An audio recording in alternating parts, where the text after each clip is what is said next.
to the project through the recommendation of my psychiatrist that I was seeing at the time. I've been a service user of slam for 40 years next year. I heard about the project through being treated at Speedwell CMHT. As it was introduced to me, it was an opportunity for service users like me to put our words to music with aspiring composers.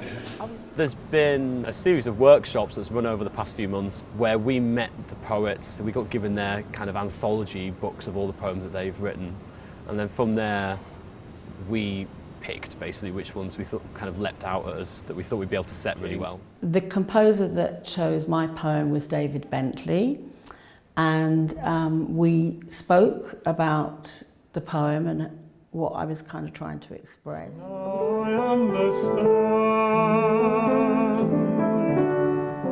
what you tried to say. I haven't suffered from mental illness myself, so trying to sing as a character who has suffered with mental illness as well. I mean, actually meeting people who have suffered and discovering, you know, that they are just people who have had an illness happen to them, and then, you know, the consequences of that and the suffering can be enormous. I think people were very open about their experiences. People didn't hold back about what they'd been through. In my experience, severe depression was like you were dead already. And that was what my poem was about as well. It was about losing all those wonderful senses and colours and feelings. I think it really did inspire me to write some poetry. I think also to write about my experiences, and sometimes it could be quite cathartic.